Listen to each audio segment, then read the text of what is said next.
আমরা যারা মুসলমান, আমাদেরকে দেখলেই এক শ্রেণীর মানুষের কেমন জানি গায়ের মধ্যে যেন আগুন ধরে, ঠিক না বেটি? আজকে সকালে একটা ভিডিও দেখছিলাম ফেসবুকে, ট্রেনের মধ্যে কোনো একজন মুসলিম ভাই, সে হয়তো কোরআন তেলাওয়াত শুনছিল মোবাইলে, তো একজন দেখলাম উগ্রতার সাথে প্রতিবাদ করছে। বুঝলেন কি বললাম? বলছে যে ট্রেনের মধ্যে এটা তো আপনার নিজের কোনো জায়গা না, এখানে আমরা হিন্দু মুসলিম সবাই আছি, আপনি জোরে জোরে কোরআন তেলাওয়াত কেন শুনবেন? হ্যাঁ, কথার যুক্তি আছে, কিন্তু প্রতিবাদ শুধুমাত্র মুসলমানদের বেলায় করলে হবে না। অনেকেই আছে, তাদের মধ্যে আমরা দেখেছি ট্রেনের মধ্যে ঢোল পিটাতে পিটাতে একটা কামরা দখল করে নিয়ে, একটা বগি দখল করে নিয়ে ঢোল পিটাতে পিটাতে তাদের ধর্মীয় অনুষ্ঠানে অংশগ্রহণ করে। আসে না নেই বলেন? তখন তোমাদের মানবতা কোথায় যায়? তখন তোমাদের মানবিকতা কোথায় যায়? বোঝা গেল নিরপেক্ষতার লেশমাত্র তোমাদের মধ্যে নেই, শুধুমাত্র সাম্প্রদায়িক বিভাজন, এটাই তোমাদের লক্ষ্য, ঠিক না বেঠিক? কথা ঠিক না বলেন? আজকে আমাদেরকে জঙ্গি আতঙ্কবাদী বলে, কষ্ট পায়। এই দেখেন, এই যে যুক্তরাষ্ট্র, আমেরিকা আমাদেরকে মানবতার কথা বলে, ঠিক না বেঠিক? বলে না? তারা গোটা বিশ্বে যেন একমাত্র মানবতাবাদী তারাই, তারা আমাদেরকে মানুষত্বের শিক্ষা দেয়, মানবতার শিক্ষা দেয়। অথচ আপনি যদি ইতিহাস পড়েন তাহলে দেখবেন যুগে যুগে যারা আমাদেরকে মানবতার শিক্ষা দিচ্ছে, যারা আমাদেরকে নারী স্বাধীনতার শিক্ষা দিচ্ছে, যারা বলছে মুসলমানরা নারীদেরকে স্বাধীনতা দেয়নি, যারা বলছে ইসলাম নারীদেরকে পর্দার মধ্যে আবদ্ধ করেছে, নারীদের স্বাধীনতা দেয়নি, নারীদের অধিকার ফিরিয়ে দেয়নি, আমরা দেখেছি প্রকৃতার্থে তারাই হলো সবচেয়ে বেশি নারীদের প্রতি অত্যাচারকারী, ঠিক না বেঠিক? আজকে এই আমেরিকার প্রেসিডেন্ট, এই পাগলা, এর নামটা আমি উচ্চারণ করতে চাই না, এই পাগলাটা আমাদেরকে মানবতার শিক্ষা দিচ্ছে। সাম্প্রতিক ইরানে হামলা করলো, আর কারণ হিসাবে কি বললো? ইরানে যে হামলা করলো কারণ হিসাবে বলল কি, যে ইরানের নারীদের স্বাধীনতা আমরা চাই।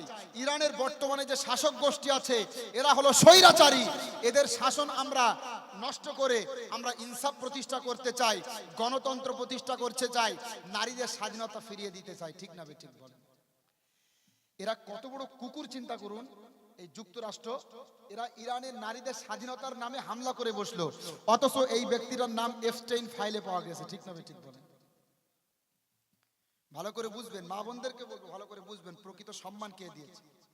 আজকে ইরানের নারীদের স্বাধীনতার নামে যারা ইরানে অ্যাটাক করলো, নারীদের স্বাধীনতার নামে, ওই ব্যক্তির নাম এফস্টাইন ফাইলে পাওয়া গিয়েছে। আপনারা অনেকেই জানেন, হাজার হাজার পৃষ্ঠার নথি প্রকাশিত হয়েছে। ছোট্ট ছোট্ট মাসুম বাচ্চাদেরকে এরা পাচার করে নিয়ে যেত, হত্যা করত, ধর্ষণ করত, এরপরে হত্যা করত, এরপরে তাদের মাংস পুড়িয়ে খেত, ঠিক না বেঠিক? শোনেননি ভাই আপনারা? এফস্টাইন ফাইল শুনেছেন? হাজার হাজার পৃষ্ঠার নথি। এই আমেরিকার প্রেসিডেন্ট, এই পাগলা, আমি একে ড্রাম বলি, বুঝলেন কি বললাম? পাগলা ড্রাম, ময়লা ড্রাম বলি আমি একে। এই ময়লা ড্রাম আমাদেরকে মানবতার শিক্ষা দিচ্ছে, ইরানি মুসলমানদেরকে নারী স্বাধীনতার শিক্ষা দিচ্ছে, অথচ এই ব্যক্তিটা মাসুম বাচ্চাদেরকে পাচার করেছে। এই ব্যক্তির নাম রয়েছে এফস্টাইন ফাইলে, যারা কিনা ছোট্ট ছোট্ট মাসুম বাচ্চাদেরকে পাচার করে ওই দ্বীপে নিয়ে যেত এবং সেখানে গিয়ে ধর্ষণ করত, হত্যা করত, পরিশেষে পুড়িয়ে, যেমন আমরা মুরগি পুড়িয়ে খাই না, এইভাবে ছোট্ট ছোট্ট মাসুম বাচ্চাদেরকে রোস্ট করে খেত। বলেন নাউজুবিল্লাহ। এদের কাছ থেকে আমাদের মানবতা শিখতে হবে, বুঝলেন? এদের কাছ থেকে আমাদের কি শিখতে হবে বলেন? মানবতা। ইতিহাস পড়বেন আপনারা, ইতিহাস ভুলবেন না ভাই। ইসলাম যে সত্য ধর্ম আপনার সামনে দিনের আলোর মতো স্পষ্ট হবে। যারা ইসলামের বিরুদ্ধে অবস্থান নিচ্ছে তাদের চরিত্র করে দেখুন। আপনাদের মনে আছে 2003 সালে যুক্তরাষ্ট্র ইরানে হামলা করে, জানেন না আপনারা? শুনেছেন? ইরাক, সরি ইরান না, ইরাক। মনে আছে ঘটনা? 2003 সালে যুক্তরাষ্ট্র ইরাকে হামলা করেছিল, এরপরে 6 সালে সাদ্দাম হুসাইনকে ফাঁসি দিয়েছিল, ঠিক না বেঠিক? তারা যে ইরাকে হামলা করেছিল, প্রায় 10 লক্ষের মতো সাধারণ মানুষের হত্যা করে দিয়েছিল, 10 লক্ষ সাধারণ মানুষ নিহত হয়েছিল এই যুদ্ধে। আমেরিকা অ্যাটাক করেছিল, কারাবন্দীদের সাথে অকথ্য নির্যাতন করেছিল। তাদেরকে যখন জিজ্ঞাসা করা হলো কেন তোমরা ইরাকে হামলা করলে, তখন তারা বলেছিল আমরা সংবাদ পেয়েছি ইরাকের প্রেসিডেন্ট সাদ্দাম হোসেন রাসায়নিক বা জীবাণু অস্ত্র তৈরি করছে, যেটা মানবতার জন্য হুমকি স্বরূপ। নিষিদ্ধ বোমা তৈরি করছে, যেই বোমাটা মানবতার জন্য হুমকি স্বরূপ। এরপরে ইরাকের প্রেসিডেন্ট সাদ্দাম হুসাইন সন্ত্রাসীদের সাথে সম্পর্ক রাখে, এই রকম বিভিন্ন অভিযোগ এনে তাদের উপরে হামলা করা হয়। কিন্তু ইতিহাস সাক্ষী, পরবর্তীতে তদন্ত করে দেখা গেল সাদ্দাম হুসাইনের কাছে এমন কিছু ছিল না। সাদ্দাম হুসাইন কোন সন্ত্রাসী সংগঠনের সাথে তার কোনো সংশ্লিষ্টতা ছিল না, কোন সন্ত্রাসী সংগঠনের সাথে সাদ্দাম হুসাইনের সম্পৃক্ততা ছিল না। পরবর্তীতে প্রমাণ হয়েছে না হয়নি বলেন ভাই? হয়েছে তো? তাহলে বলেন, প্রমাণ ছাড়া এই রকম একটা দেশে অ্যাটাক করে প্রেসিডেন্টকে হত্যা করা, সাধারণ মানুষকে হত্যা করা, এগুলো কি মানবতা বিরোধী নয়? এই যে বর্তমানে ইরানে হামলা করলো না, এই রকম যুক্তি দিয়ে চিন্তা করুন, আমরা দেখেছি।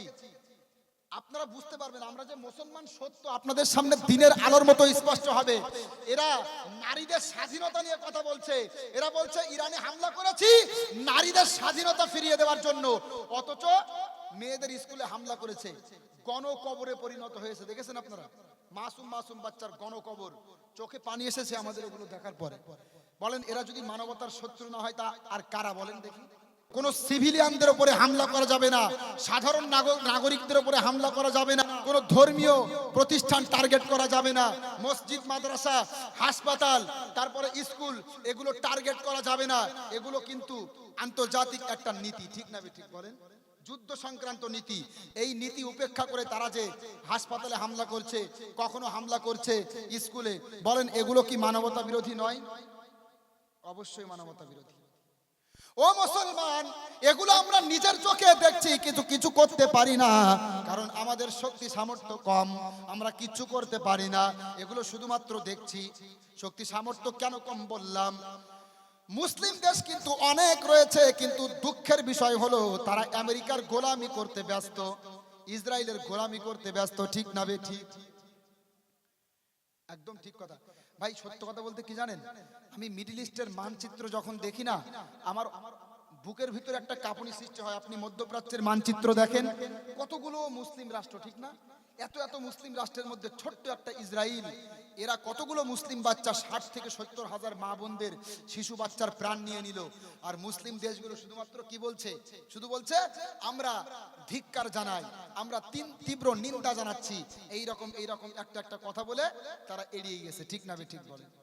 কিন্তু এরা জানে না সুন্নত নয় শুধু নমনীয় আলাপন, সুন্নত প্রয়োজনে হুঙ্কার গর্জন, ঠিক না ঠিক বলেন? সুন্নাত নয় শুধু নমনীয় আলাপন, সুন্নাত প্রয়োজনে হুঙ্কার গর্জন। সুন্নাত নয় শুধু নির্জনে ধ্যানে যাওয়া, সুন্নাত আরো সুন্নাত হলো পাথরের আঘাত খাওয়া, ঠিক না? শুধুমাত্র নমনীয় আলাপন, মিষ্টি মিষ্টি কথা, এগুলোই সুন্নাত না। মাঝে মাঝে হুঙ্কার গর্জন, এটাও সুন্নাত। আজকে ইরানি মুসলমানরা শিয়া বলে আমরা অবহেলা করছি। আমার মনে হয় এই রকম দুই একটা দেশ যদি না থাকতো, তাহলে মুসলমানদেরকে গোলাম বানাতে ওদের একদিন সময় লাগবে না, ঠিক না ঠিক বলেন? মিডল ইস্টের এই সমস্ত কাতার, কুয়েত, এরপরে সৌদি আরব, এদের কি আছে বলেন? এরা কি লড়তে পারবে? চেষ্টা করলে এরা সবকিছুই পারতো, কিন্তু এরা এগুলো নিয়ে ভাবে না। এরা অত্যন্ত নরমতার পরিচয় দিচ্ছে, এরা মনে করছে আমরা মানবিক, কিন্তু এরা জানে না যে আমেরিকা কি জিনিস, যুক্তরাষ্ট্র কি জিনিস। এরা যেখানে স্বার্থ আছে সেখানে এরা আছে, যেখানে স্বার্থ নেই সেই দেশটাই আমেরিকার শত্রুতে পরিণত হয়, ঠিক না ঠিক বলেন? আমরা দেখছি কিন্তু কিছু করতে পারছি না, তবে বিশ্বাস করি বিচার একদিন হবে, ঠিক না ঠিক বলেন? মহান আল্লাহ বলছেন, ইন্নামাস সাবিলু আলাল্লাযীনা ইয়াযলিমুনান নাস ওয়া ইয়াবগুনা ফিল আরদি বিগাইরিল হক উলাইকা লাহুম আযাবুন আলীম। বলেন আল্লাহু আকবার। সূরাতু আশ-শূরার 42 নম্বর আয়াত। মহান আল্লাহ বলছে, আমি আল্লাহ কিয়ামতের দিন অবশ্যই তাদের বিপক্ষে কঠিন ভাবে অবস্থান নেব, যারা মানুষের প্রতি অন্যায় অত্যাচার করে, যারা মানুষের প্রতি জুলুম করে, এবং যারা জমিনে ফিতনা ফাসাদ সৃষ্টি করে, যারা জমিনে সন্ত্রাসীমূলক কর্মকাণ্ড করে, ঠিক না বে ঠিক? ঠিক না? আল্লাহ বলছেন জুলুম যারা করছে এদের বিরুদ্ধে কিয়ামতে আমি অ্যাকশন নেব। আমরা বিশ্বাস করি এটাই, আমরা হয়তো এখন অত্যাচারিত হচ্ছি, কিন্তু আমরা বিশ্বাস করি বিচার একদিন হবে, ঠিক না ঠিক বলেন? ভোটের আগে সব জায়গায় আমরা দেখেছি খেলা হবে, ঠিক না ঠিক? ঠিক না? খেলা হবে, ঠিক না? সব জায়গায় বলে না? আমরাও বলি হ্যাঁ আমাদেরও খেলা হবে, আমাদের খেলা হবে আসল খেলা কিয়ামতের দিন, ঠিক না ঠিক বলেন? বুঝছেন আমার কথা? ও মুসলমান, এরপরে শুধু ইরাকে হামলা করেছে এতটুকুই না, ইরাকের যারা কারারুদ্ধ, যাদেরকে বন্দী করা হয়েছিল, তাদের উপরে অমানবিক অত্যাচার করা হয়েছে, জুলুম করা হয়েছে। কিছু ভিডিও এবং কিছু ফটো ভাইরাল হয়েছিল, আপনারা জানেন ইরাকের কারাগারে বন্দীদের উপরে যে অত্যাচার করা হয়েছিল, এর কিছু ফটো ভিডিও আমরা দেখেছিলাম। ও মুসলমান, এগুলো দেখে আমাদের হৃদয়ের মধ্যে কম্পন সৃষ্টি হয়েছিল। এরা কত বড় সন্ত্রাসী, আর কত বড় উগ্রবাদী, আর কত বড় আতঙ্কবাদী, এইভাবে সাধারণ মানুষের উপর অত্যাচার করেছে। আমাদেরকে বলে জঙ্গি, আমাদেরকে বলে আতঙ্কবাদী। আলহামদুলিল্লাহ, ইসলাম আমাদেরকে শিখিয়েছে কারারুদ্ধ যারা থাকবে, কারাবন্দী যারা হবে, যাদেরকে গ্রেফতার করা হবে, তাদের সাথে ভালো আচরণ করতে হবে, ঠিক না ঠিক বলেন? ইসলামী রাষ্ট্রের একটা বিধান, যদি জেলখানার মধ্যে কাউকে বন্দী রাখা হয়, তার সাথে ভালো আচরণ করতে হবে, তার চিকিৎসার জন্য ব্যবস্থা করতে হবে, খাওয়া দাওয়ার ব্যবস্থা করতে হবে। এমন জায়গাতে আটকে রাখা যাবে না যেখানে আলো প্রবেশ করতে পারে না, বাতাস প্রবেশ করতে পারে না। সুন্দর ব্যবস্থা করতে হবে। মানুষ যেমন বাড়িতে সুখে শান্তিতে জীবনযাপন করতে পারে, জেলখানার মধ্যেও এমন ব্যবস্থা করতে হবে। এটাই হলো ইসলামের নীতি, এটাই হলো নবীজি মুহাম্মদ রাসূলুল্লাহ সাল্লাল্লাহু আলাইহি ওয়াসাল্লামের শিক্ষা। বলেন সুবহানাল্লাহ। আল্লাহ স্পষ্ট জানিয়েছেন, তোমরা যুদ্ধ করবে আল্লাহর রাস্তায়, যদি প্রয়োজন হয় আত্মরক্ষামূলক, তারা যদি অ্যাটাক করে তোমরাও অবশ্যই যুদ্ধ করতে পারবে, কিন্তু তোমরা বাড়াবাড়ি করবে না। বলেন সুবহানাল্লাহ। বাড়াবাড়ি কি? ওই যে মহিলাদেরকে হত্যা করা, শিশুদেরকে হত্যা করা, হাসপাতালে হামলা চালানো, স্কুলে হামলা চালানো, এই রকম বাড়াবাড়ি ইসলাম সমর্থন করে না। মহান আল্লাহ বলছেন, ওয়াকাতিলু ফি সাবিলিল্লাহিল্লাযীনা ইউকাতিলুনাকুম ওয়ালা তা'তাদু ইলা আখিরিল আয়া। মহান আল্লাহ বলছেন, তোমাদের সাথে যারা সংগ্রাম করে, তোমাদের সাথে যারা যুদ্ধ করে, অবশ্যই তোমরাও তাদের সাথে সংগ্রাম করো, তোমরাও তাদের সাথে যুদ্ধ করতে পারো। তবে মনে রাখবে, তোমরা সীমা লঙ্ঘন করবে না, তোমরা বাড়াবাড়ি করবে না। এই আয়াতের তাফসীর যদি আপনারা দেখেন তাহলে স্পষ্ট দেখতে পারবেন, হাদিসগুলি যদি আপনারা দেখেন স্পষ্ট দেখতে পারবেন, যাদেরকে বন্দী করা হবে তাদের প্রতি এই সন্ত্রাসী যুক্তরাষ্ট্র যেমন অত্যাচার করেছিল, ইরাকের উপরে এই রকম অত্যাচার করা যাবে না। যাদেরকে বন্দী করা হবে তাদেরকে না খাইয়ে মারা যাবে না, যাদেরকে বন্দী করা হবে তাদেরকে এমন জায়গাতে রাখলে হবে না যেখানে আলো প্রবেশ করতে পারে না, যেখানে বাতাস প্রবেশ করতে পারে না। তাদেরকে এমন ভাবে রাখলে হবে না যে চিকিৎসাহীন অবস্থায় মৃত্যুবরণ করছে, এমনটাও চলবে না। জেলখানার মধ্যেও চিকিৎসার ব্যবস্থা, এটার নাম ইসলাম। বলেন সুবহানাল্লাহ। ও ভাই, মাঝে মাঝে আমাদের উপরে বিভিন্ন আপত্তি করা হয়। আপনারা জানেন এই বছরেও আমাদের এই ওয়েস্ট বেঙ্গলের একজন নির্লজ্জ বিধায়ক, এর নামটা আমি উচ্চারণ করতে চাই না আমার মুখে, বলেছিল মুসলমানদের কুরআন নাকি অমুসলিমদেরকে হত্যা করতে বলে। কি বলেন, ঠিক না বেঠিক? বলেনি? আপনারা শোনেননি কথাটা? নামটা মুখে আনতে চায় না, পাগল ছাগল যারা থাকে তাদের নাম আমার মুখে আনতে আমি ইচ্ছুক না ভাই।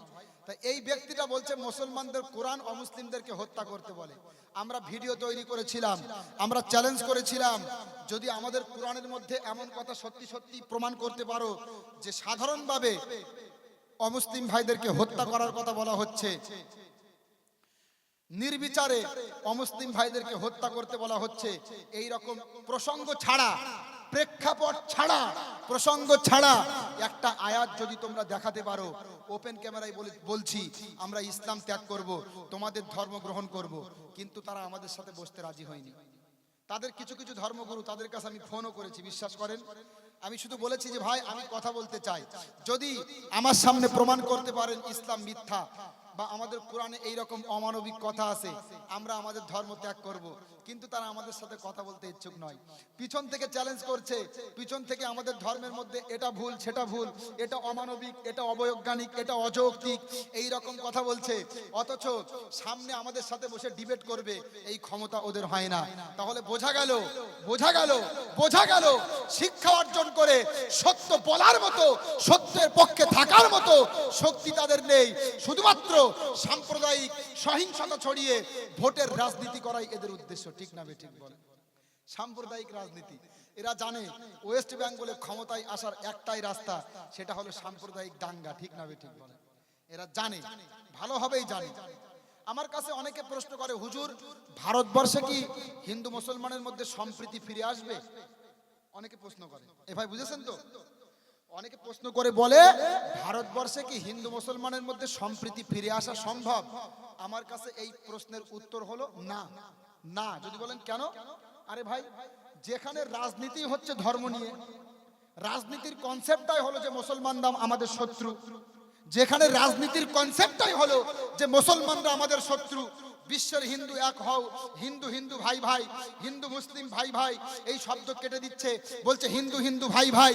এই রকম জায়গাতে যাদের রাজনীতির কনসেপ্ট হলো মুসলমানরা আমাদের শত্রু, তাদের দ্বারাই আপনি সম্প্রীতি কিভাবে আশা করবেন বলেন? হ্যাঁ, তবে ভারতবর্ষে হিন্দু মুসলমান সম্প্রীতি ফিরে আসা সম্ভব। তখন সম্ভব যখন এই সাম্প্রদায়িক এই যে রাজনৈতিক দলটা ভারতবর্ষ থেকে নির্মূল হবে। ঠিক না বেঠিক বলেন? তখন এই ভারতবর্ষে সম্প্রীতি ফিরে আসা সম্ভব। এর আগে কখনো সম্ভব না। এজন্য সতর্ক সচেতন মুসলিম অমুসলিমদেরকে ঐক্যবদ্ধ হয়ে সাম্প্রদায়িক যারা হিন্দু মুসলমান ভাই ভাই এই কথাটা বলতে কষ্ট পায়, তাদেরকে বিদায় করাই হলো আমাদের মূল লক্ষ্য। ঠিক না বেঠিক বলেন? আল্লাহ সুবহানাহু ওয়া তাআলা আমাদের বোঝার তৌফিক দান করুক এবং সেই অনুপাতে আমল করার তৌফিক দান করুক। বলেন আমিন। আমি কি কোনো রাজনৈতিক দলের নাম নিয়েছি? নাম নেইনি। তবে আমাদের সত্য কথাগুলো বলতে হচ্ছে। যারা সাম্প্রদায়িক তাদেরকে আমরা পছন্দ করি না। আমরা সেই বাংলায় বসবাস করি যেই বাংলা কাজী নজরুল ইসলামের বাংলা। ঠিক না ঠিক বলে? কত সুন্দর কথা। মুসলিম আর হিন্দু মোরা দুই সহোদর ভাই, মোরা এক বৃন্তে দুইটি কুসুম এক ভারতে ঠাই। মুসলিম আর হিন্দু মোরা দুই সহোদর ভাই, মোরা এক বৃন্তে দুইটি কুসুম এক ভারতে ঠাই। ঠিক না ঠিক বলে? এখন তো অনেকে আবার বলছে কিসের কুসুম, এই বলছে না, বলেন, বলছে কিসের কুসুম। শুনেছেন? ইউটিউবে শুনেছেন? তোর বাপের কুসুম শালা। কিসের কুসুম? তোর বাপের কুসুম। কিসের কুসুম? এক বৃন্তে দুইটি কুসুম। মনে থাকবে? কিসের কুসুম? এক বৃন্তে দুইটি কুসুম। হিন্দু মুসলমান। তবে যারা এই বাক্যটা স্বীকার করে না, ওদেরকে আমরা কোন ধর্মের অনুসারী বলে মনে করি না। আমরা মনে করি কোন ধর্ম হিংসা শিক্ষা দেয় না। ঠিক না ঠিক বলেন? কিন্তু ধর্মের দোহাই দিয়ে এক শ্রেণীর মানুষ আমাদের মধ্যে বিভাজন তৈরি করার চেষ্টা করছে। বুঝতে পেরেছেন কি বললাম?